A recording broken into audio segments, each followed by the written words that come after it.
Study से ज़्यादा requirement मांग रहा है क्योंकि study. Good afternoon to all of you. तो बहुत मुश्किल होता है, सच बात ये है। मैंने देखा है कई ऑर्गेनाइजेशंस की हर स्टेट हर कंट्री के अकाउंट्स होते हैं। तो एक्चुअली सच बात यह है कि वो दिखने में चीज़ें जितनी आसान होती हैं उतनी होती नहीं है। तो यूएचओ की मेन एक अकाउंट है, फिर उसके कॉन्टिनेंट के हिसाब से 7 अकाउंट, फिर कंट्री के हिसाब से 204। और ये फ्यूचर के लिए करंट में अभी एक मेन अकाउंट है। और अब यूएचओ भारत में हम लोग फोकस कर रहे हैं, तो भारत के स्टेट्स के लिए अकाउंट बना रहे थे। तो देखिए, जस्ट इमेजिन कितने मुझे ये सब लिखना भी पड़ रहा है, फिर वो बताया। तो आज मैंने डोमेन खरीदे, तो ये सब लिंक में आपको मिलेंगे, तो आप लोग जरूर देखा कीजिएगा। जो भी आप लोग मुझसे जुड़े हैं अभी, इन फ्यूचर आगे बहुत लोग जुड़ेंगे, मुझे पता है। अभी 1000 है, कल मिलियन होगा, कल और ज़्यादा भी होगा। दैट्स ऑब्वियस, क्योंकि मेहनत करते हैं तो उसका मिलता है। पर ये वास्तव में कितना अच्छा लगता है। पर्पस ऑफ दीज अकाउंट्स के लोग अलग अलग भाषा के होते हैं, तो अलग अलग भाषा से हम लोगों ने एक ही मिशन से जोड़ना है, मेक भारत ग्रेट अगेन से। हमें यूनाइट करना है जितना ज़्यादा हो सके वर्ल्ड के लोगों को एक विचारधारा से, और कंट्री को एक नेशन थ्योरी से। वन नेशन थ्योरी में ऐसे नहीं, हाँ, वन नेशन थ्योरी में एक भारत ग्रेट अगेन से जोड़ना, ताकि हर यूथ में पेट्रियटिज्म थोड़ी बहुत तो हो ही। तो आज यूएचओ उत्तर प्रदेश, यूएचओ केरला, यूएचओ महाराष्ट्र और यूएचओ उत्तराखंड क्या ब्लॉग बनाया है। एक्चुअली ब्लॉग नहीं, ब्लॉग स्पॉट पे वेबसाइट ली है, UHOUP.blogspot.com ऐसे करके। फिर इनके लिए अभी जब ऑफिस जो काम चल रहा है, अगर वो पूरा बन जाएगा जल्दी, तो सारे अकाउंट्स होंगे और वेरिफिकेशन भी होगा उन सबका।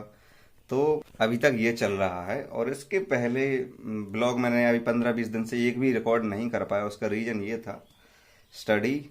और चूंकि ये जो है कि किसी कंपनी ऑर्गेनाइजेशन को इंटरनेशनल एमएनसी बनाना, मुझे लगता बहुत टफ है comparison to any exam. Anything is super easy, क्योंकि आपके पास एक सिलेबस है। आपके जैसे मान लीजिए एग्जाम्पल के लिए मैं यूपीएससी के लिए, तो यूपीएससी का एक सिलेबस है, एक बुक्स हैं, आपको ये पढ़ना है और आपको वो पूरी चीज़ें याद होती हैं और आप उसे क्लियर कर लेंगे। That is simple thing. ये बात अलग है कि कोई 1 साल में कर पाता है, कोई और कम समय में, कोई ज़्यादा समय में, दैट्स अनदर थिंग। बट आपके पास पाथ क्लियर है कि आपको ये करना है और ये आपको मिलेगा। बट ऐसा किसी भी कंपनी ऑर्गेनाइजेशन को बनाने में नहीं होता है। कोई ऐसा मेथड नहीं है कि आप ये करें तो ये हो ही जाएगा। समटाइम्स हमें ज़्यादा प्रेजेंटेशन करनी होती हैं इन्वेस्टमेंट के लिए। कई टाइम मुझे इन्वेस्टमेंट ट्रस्ट पे ही मिल जाता है, दैट्स वो अलग चीज़ है। तो ये जो ब्लॉग है, इंफोटेनमेंट ब्लॉग है, तो मैं आप सबको इसमें क्यों ज़रूरी है, क्योंकि आप लोग एक जर्नी देख रहे हैं कि भारत का सबसे बड़ा, नहीं विश्व का सबसे बड़ा ऑर्गेनाइजेशन कैसे बन रहा है। ये सिंस आप पहले दिन से देख रहे हैं। इसी के साथ आप जर्नी देख रहे हैं अविनाश.इन की, जो अभी सर्विस प्रोवाइडिंग कंपनी है, और कैसे वो नंबर 1 सर्विस प्रोवाइडिंग कंपनी बनेगी। और तीसरी आप देख रहे हैं मार्शल आर्ट के लिए एक और नया आयाम की पार्थ टेम्पल की। तो ये 3 जर्नी आपको मैं अपने ब्लॉग के साथ करता रहता हूँ, और आप लाइव देख रहे हैं और आप आगे भी इन्हें देखते रहेंगे। और बाकी नॉर्मल ब्लॉगर जो करते हैं फूड ट्रैवल, वो तो मैं करता ही रहता हूँ। तो ये जो स्पेशल ब्लॉग है इसको मैं बुधवार के दिन अपलोड करता हूँ, धन की बात के दिन। ये हर यूथ को देखना चाहिए।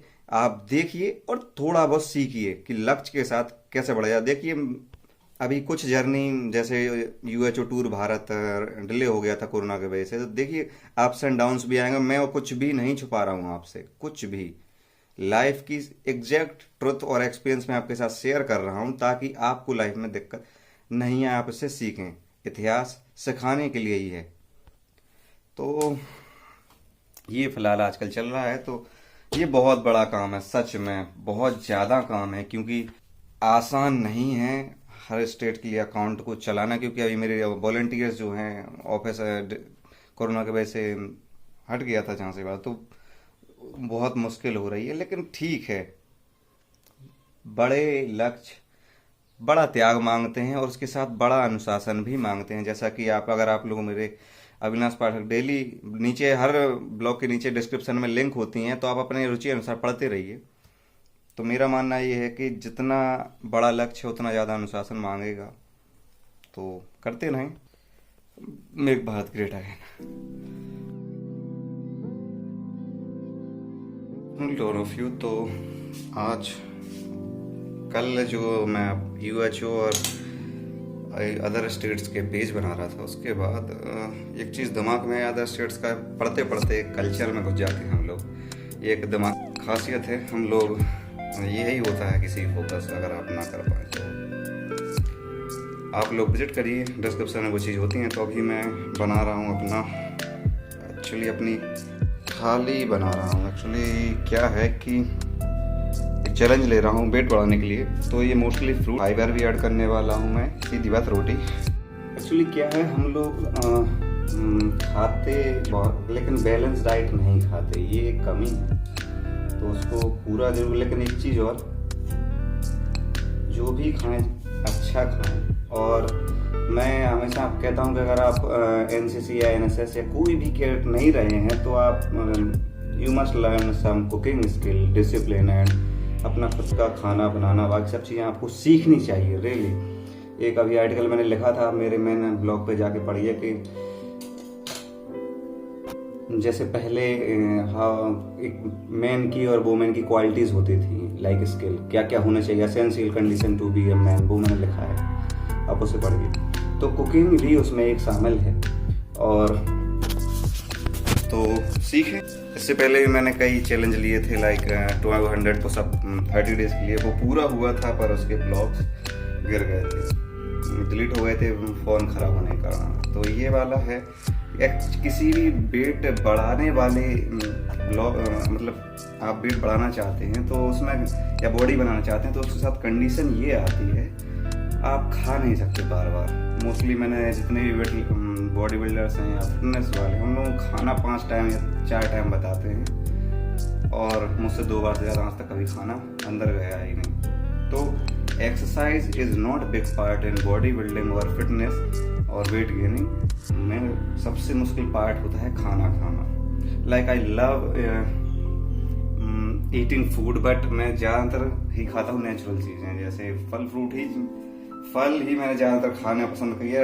जो वजन बढ़ाने के लिए मेन चीज़ ज़रूरी होती है वो होती है फाइबर, यानी रोटी, और वही चीज़ कम होती है।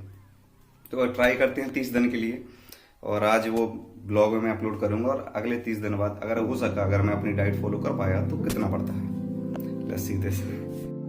तो आज हम बनाने जा रहे हैं सबसे मुश्किल चीज़, फ्रूट सैलेड।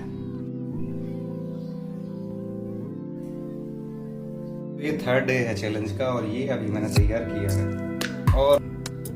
और काटने का काम भी हमें मिल चुका है। तो अविनाश.in पे अभी 2 ऑर्डर आए हैं, 1 प्लेट मम्मी के लिए, 1 प्लेट पापा के लिए काटना है।